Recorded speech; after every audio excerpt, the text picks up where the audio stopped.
Okay, so welcome to this little comparison video, little tiny experiment that I'm doing out of curiosity. So we have three brand new batteries. This one is from Lexus, this is from the Lexus LBX, and it is a Yaris battery. So it is actually made by a different company than the Toyota one, even though it's based on the exact same car. This one is a 240 amp battery. This is the one we're all familiar with, the Toyota, made by Mutlu. That's made in Turkey. That one's probably made in Japan or something like that. And we have a Volkswagen battery. The reason why I chose this is because these are the closest that I can find from a OEM manufacturer. So this is made by Varta. This one's made in the Czech Republic, as it states quite clearly there. These two are 35 amp hour. This is 36. This is 300. This is 264. This is 240. So lowest, medium, higher power. Now this isn't aftermarket batteries such as Yaris YBX 3 Series, 5 Series and other manufacturers out there. This is as the cars come, as the batteries come from the manufacturer. So first one we've got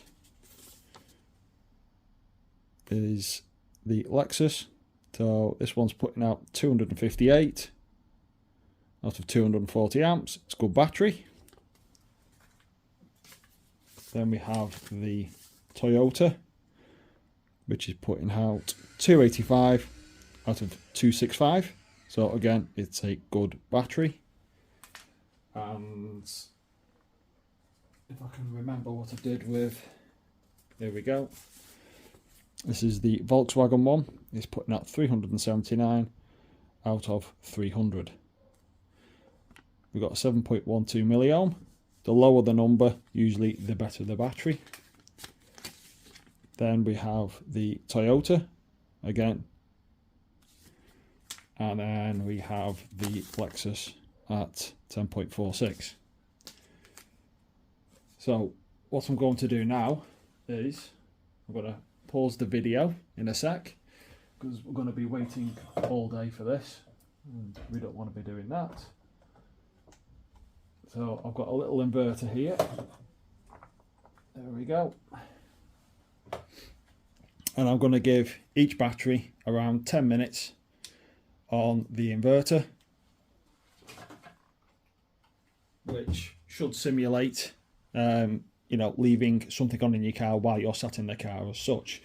So we're going to switch that on.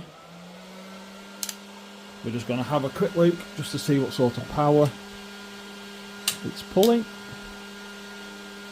It wants to turn on. So around 25 to 33 amps, give or take. So I am going to pause the video and then we're going to run each one for 10 minutes and then we're going to do a retest and see what sort of power they've got left in them. So we shall be back hopefully shortly. Okay, so we're nearly at the end of the 10 minutes on the Volkswagen battery, and that is sitting at 11.82 volts. So in about 10 seconds or so, that will be the end of its 10 minutes, and then we'll let it sit while we do the other ones. So there we go, 10 minutes, 11.81 volts. Okay, and we are literally at the end of the 10 minutes on the Toyota battery. So that's sitting around 11.72. The Volkswagen was 11.81. Not a massive amount of difference, but you know, 0.10 of a volt is actually quite a bit in a car, to be honest. I should say not that much. Okay, so we are pretty much at the end of the 10 minutes on the Toyota battery. It's been running for 10 minutes roughly around 25 to 30 amps. So 10 minutes will be up in about 5 seconds or so. So the Volkswagen was 11.81. This is 11.71. Okay, so the Volkswagen's now been sat for 10 minutes. They're all going to get sat for the exact same amount of time. Obviously, we are still on the last battery on the discharge.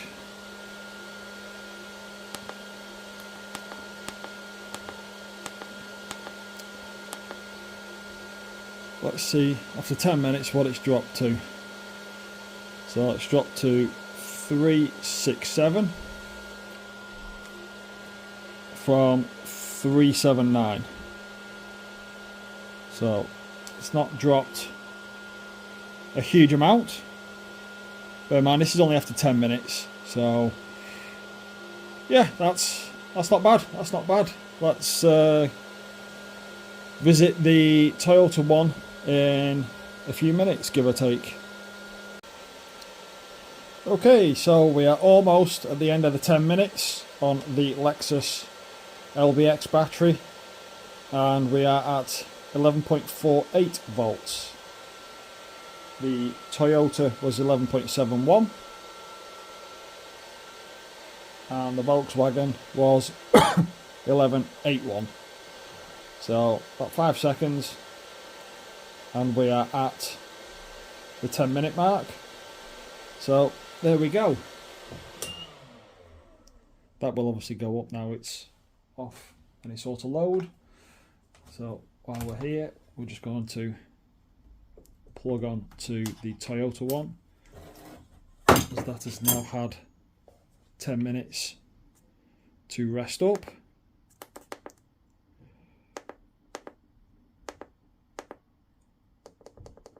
Now we are at 265.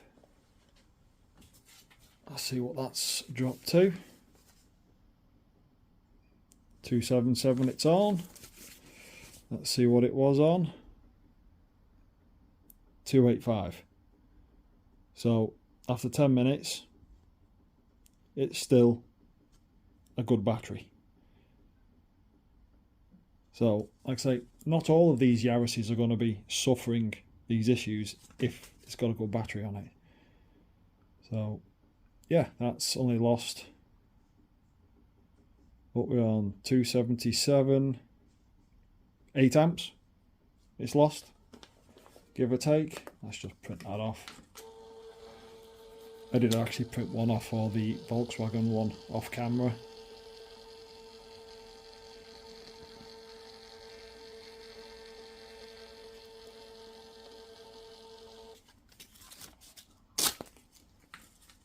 There we go. So we're going to give it 10 minutes and then we'll have a look at the Lexus.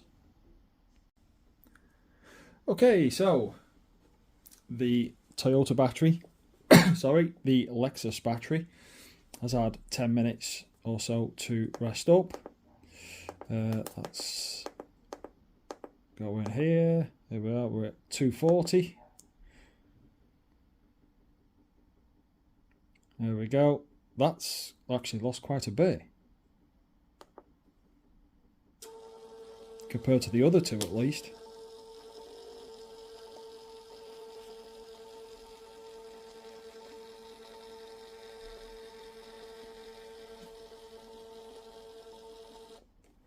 There we go. Let's get that printed off.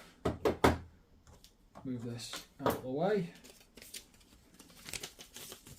So beforehand we had 258, now have 202.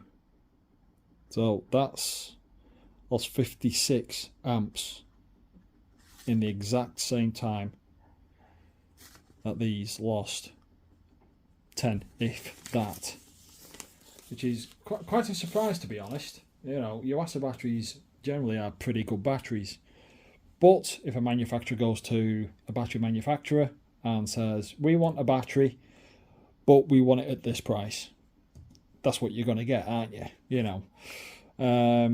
So the Toyota one lost a, not a massive amount, as we can see there. And the Volkswagen one, again, didn't exactly lose a huge amount either. So what I find quite ironic with this sort of choices that the manufacturers have made for their cars, the Seat Me, Volkswagen Up, the Skoda Citigo, they are about the most basic car you can probably still buy. I don't think you can still get them anymore, but, they are incredibly basic cars. Some of them don't even have electric windows. And yet Volkswagen, or Seat or Skoda or whatever, have fitted a battery that's, half decent for the car, should we say. I tend to find that these, I've changed a couple over the last couple of months, and they've all been a good 6, 7, 8 years old. And they've usually never had many fat batteries before, so that's a good solid battery. The Yaris, as we all know, is plagued with a few problems. Some of that is down to software. There are updates for some models, don't quote me on them all. So they believe, it's contributing to the battery draining. What else have we got? I've also believed that the charging systems on the hybrids as well are not doing as good a job as they can do at recharging the battery, which is accelerating the wear. Same will go for the Lexus LBX. Now, the Toyota has more technology than the Volkswagen, Skoda, Seat, etc. It's got a more powerful battery. You'd think it'd be the other way around, wouldn't you? And the Lexus, which again is even more of a surprise, some of the ones I've been out to lately, they're the top spec £40,000 models. £40,000 for effectively a rebadged Toyota Yaris with, yes, it's got a lot more technology on it. You've got the electronic handles, you've got electronic seat that moves, you've got more technology in the car, and they go and fit, an even less powerful battery than the Toyota. And also, for some reason, this one lost a lot more power. So I can't see that being a 35 amp hour battery. That's a 36, that's a 35. They've roughly lost a similar amount of power, give or take an amp or two. This one lost 50 or so amps, which is quite a lot for, such a small battery at 240 amps. So I'm starting to see more of these come through now. The Lexus is a lot less common than the Toyota. I'll probably say for every 20 Toyotas, there's probably one Lexus, if maybe even more Toyotas than that.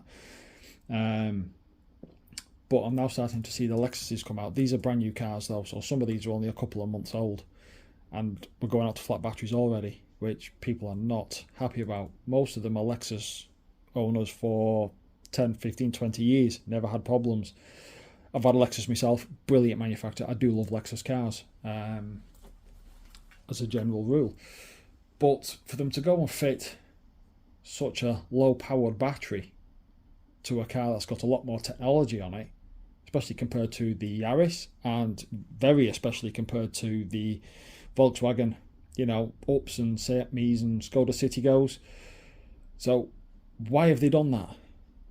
If another manufacturer can fit a half-decent battery to their little basic little runaround, but Toyota and Lexus can't fit a battery suitable for their car, it makes no sense, to be honest. They've obviously deemed it the bare minimum. There's obviously cost-cutting, saving money. If you can save 10 quid per car and it's a million cars, that's a lot of savings, isn't it? And vice versa for this one as well. So, there are questions to be asked, to be honest, of why Toyota and Lexus have gone down this route when, a German company you know, went through a different route. And bear in mind that the two Japanese companies, same company anyway, tend to be a lot more reliable than the Germans. So there's a bit of a, you know, thing to think about there, isn't there, really? What else was I going to say? Yeah, obviously, again, you know, if you start off with a battery that's capable of producing more power, you know, it's going to last a lot longer than a battery that's designed at a lower, you know, power, basically.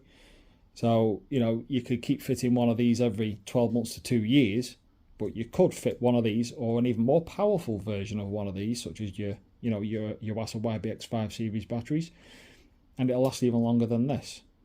So if you start off with a battery that's overpowered, should we say, for what the car needs, it's going to last longer. Now bear in mind, the amp hours are all pretty much the same. You know, the cranking amps rated are not far off the same. There's not a huge difference involved there. So there we go. There's just some more information on the two batteries from Toyota and Lexus. And again, two different manufacturers as well. So there you go. Hope that helps a few people out. And I just found it quite interesting, to be honest. So yeah, there we go.